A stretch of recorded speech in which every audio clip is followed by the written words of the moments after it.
मेरे लिए अगर एक दो लाइन में मैंने कहना हुआ क्या मुद्दा है कि मुद्दा यह है कि बहुत शोर शराबे के बाद जब हम देखते हैं कि इतना हो गया, देश वहां पहुंच गया, मेरे को लगता है कि ग्रोथ हुई है विदाउट डेवलपमेंट। मैं इसलिए बात कह रहा हूं कि जो ताने बाने की बात करते हैं, जो सड़कों की बात करते हैं और जो इधर उधर की बात करते हैं, वो तो हो गया। जहां फोकस चाहिए था ह्यूमन डेवलपमेंट का, वो पार्ट मिसिंग है।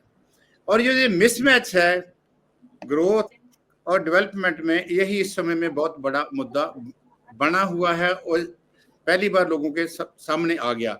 ये 5 साल पहले भी आ जाता, पर 5 साल पहले हमने देखा कि कुछ हालात इस किस्म के हो गए थे कि सारे मुद्दे एक साइड में रह गए और सिर्फ वो जो नेशनलिज्म वाला बात थी, जहाँ जो दूसरा था कि वो उसमें डोमिनेट कर गया।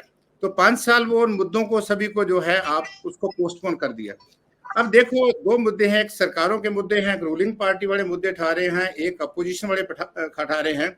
अब थोड़ा 10 साल पीछे चले जाएं तो जो मैं देखने की कोशिश कर रहा था, वही मुद्दे हैं जो 2014 में थे, उससे और ज्यादा मुद्दे जो हैं वो अक्यूट हुए हैं। जिसमें आपने अभी बोला, आपके जो इंट्रोडक्टरी पार्ट में आपने बोला कि जो सोशल हमारा स्ट्रक्चर था, हार्मनी थी, वो उस समय उसमें और इस समय में काफी फर्क पड़ा और जिस किस्म की नफरत की राजनीति हुई है वो भी अपने क्लाइमेक्स पे पहुंच गई।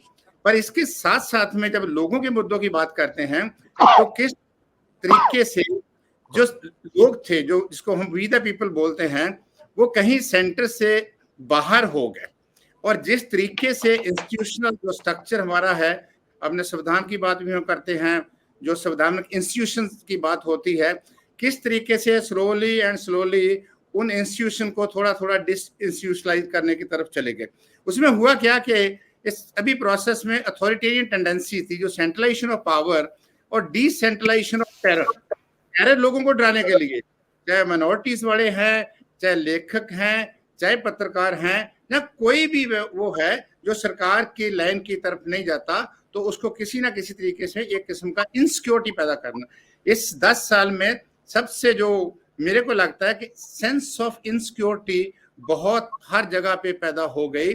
सब चीजें होने के बावजूद भी कोई व्यक्ति जो ताकत के साथ नहीं है, वो अपने आप को इनसिक्योर फील करता है। और उसी के साथ साथ से जो पॉलिसीज लिए गए हैं, आप डीमोनेटाइजेशन शुरू कर लीजिए, आप कोरोना काल में इंस्टेंटली जैसे उसको बंद कर दिया वो कर लीजिए, और उसके बाद में जो सारा प्रोसेस है, लार्ज मास जो है उनकी कोई कंसिडरेशन नहीं है। और शायद यही था कि स्लोगन के बेसिस पे ही आप आगे बढ़ते जाएंगे, डिवीजन अदर क्रिएट करके आप आगे बढ़ते जाएंगे।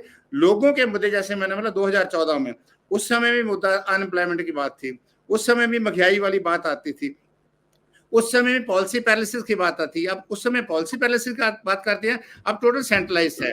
जो इंस्टीट्यूशंस है, पार्लियामेंट है, कैसे फंक्शन करती है, जो मेजॉरिटेरियन जो रिस्पॉन्स है टुवर्ड्स माइनॉरिटी, उसको कैसे किया जाता है। और उसके साथ साथ में हम ये देखते हैं कि जो कोर इश्यूज हैं लोगों के, जिसमें एम्प्लॉयमेंट की बात, अब CSDS का जो स्टडी आई है, तो कोर इशू तो वही रहे, अनएम्प्लॉयमेंट की बात कम करते हैं, प्राइस राइज की बात करते हैं।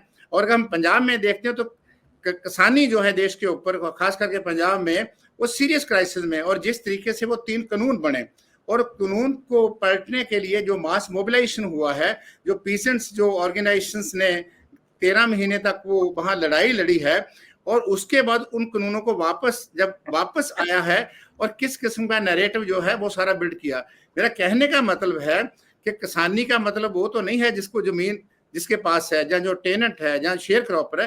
किसानी तो हमारा देहात टोटली डिपेंडेंट उसी के ऊपर है।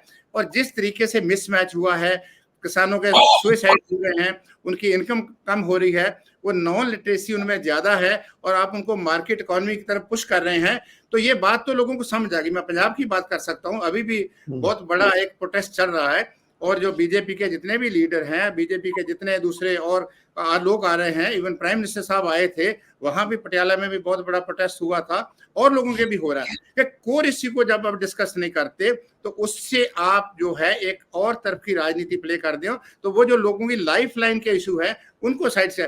पहली बार हुआ है कि ये मुद्दे जो है सरफेस पे है, सरफेस पे नहीं आए, एक बहुत बड़ा सोर्स बन गया लोगों को मोबिलाइज करने के लिए, बहुत बड़ा सोर्स बन गया लोगों को इकट्ठा करने के लिए, चाहे पंजाब का चाहे हरियाणा का। अभी मैं थोड़े दिन में एक मिनट लूंगा, यूपी में गया था, यूपी में हमारी खेती बाड़ी है, डिस्ट्रिक्ट बिजनौर है, और जी, मैं वहां 10-15 गांव में गया, बहुत इंटरेस्टिंग, मैंने बहुत जगह पे लिखा भी है, लिख भी रहा हूं, बोला भी है।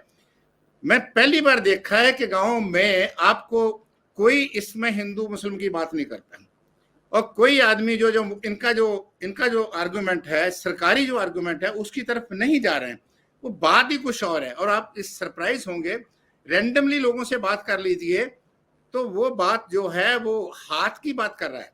और सबसे पहली बार मैंने देखा ऑलमोस्ट 89 के बाद, किसी से बात कर लीजिए वो वहां पीछे जाना चाहता है, हाथ के साथ जाना चाहता है। मैं रीजन पूछा कि वही तो हमारे मुद्दे उठा रहे हैं, अगर मोदी जी अल्टरनेटिव है तो जो ये गठबंधन के लीडर हैं, और खास करके नाम लिया उन्होंने कांग्रेस के लीडर का, और ये एक दो बंदों ने नहीं बोला, इसको टेस्ट करने के लिए मैंने बहुत 3-4 गांव में भी गया, और मेरे को इस बात ने बहुत खुशी दी, और इस बात ने मेरे को बहुत इसमें कॉन्फिडेंस आया कि सभी चीजों होने के बाद लोग फिर मुद्दों की बात करते हैं, लोग उन लीडर की बात करते हैं जो लीडर इस समाज को जोड़ना चाहते हैं, जो लीडर उनके मुद्दों की बात करते हैं, और जो लीडर उनकी भलाई की बात करते हैं, वही अल्टीमेटली जड़ा है उनके तरफ मुड़ने का पॉसिबिलिटी है। बहुत ही संक्षिप्त में रखें कि आपको अभी तक के चुनाव के बाद क्या लग रहा है कि ये बराबरी का मुकाबला है और अभी कुछ नहीं कहा जा सकता,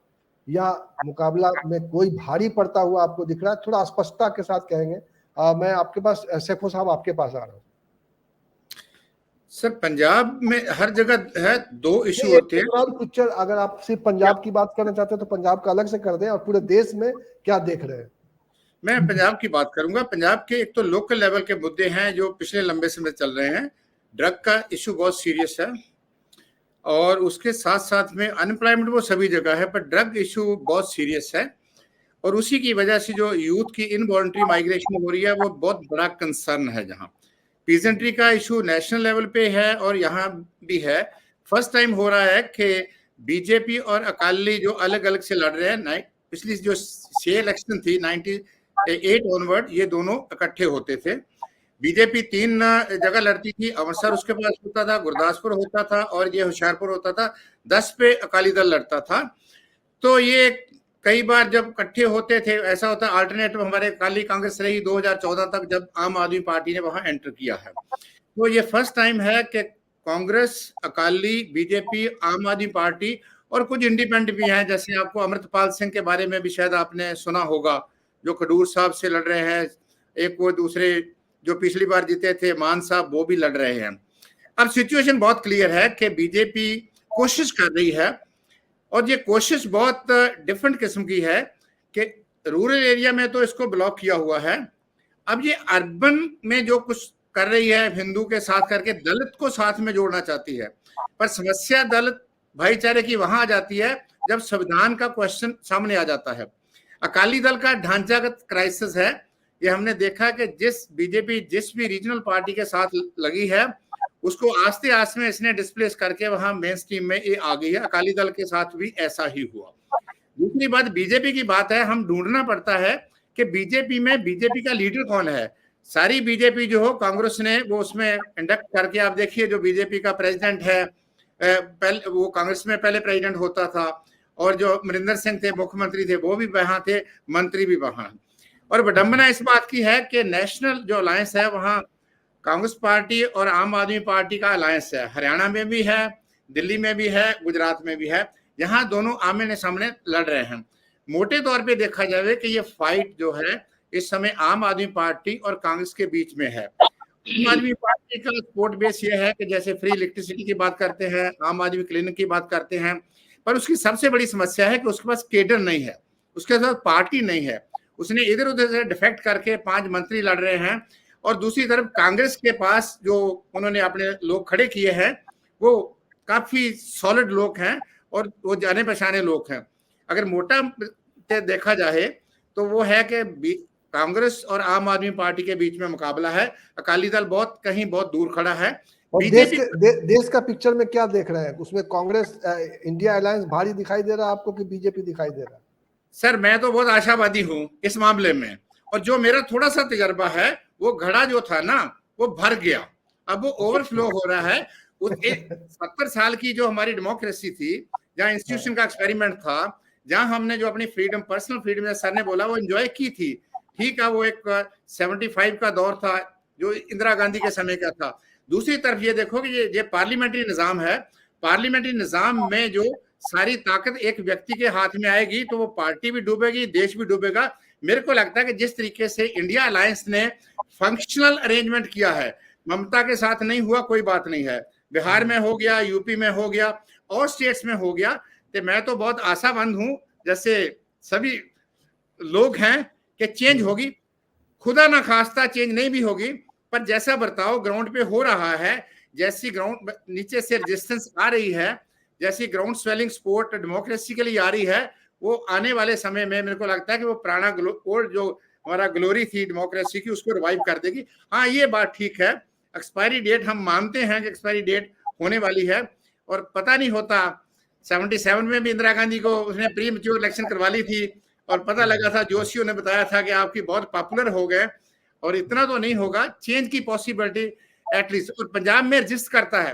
पंजाब की खासियत यह है, ये जुल्म और जालम दोनों के खिलाफ खड़े होने की इसकी तस्वीर है, जो हमने पास्ट में भी देखी है, अब भी देख रहे हैं, आने वाले समय में भी देखेंगे, और किसान आंदोलन में भी देखा था।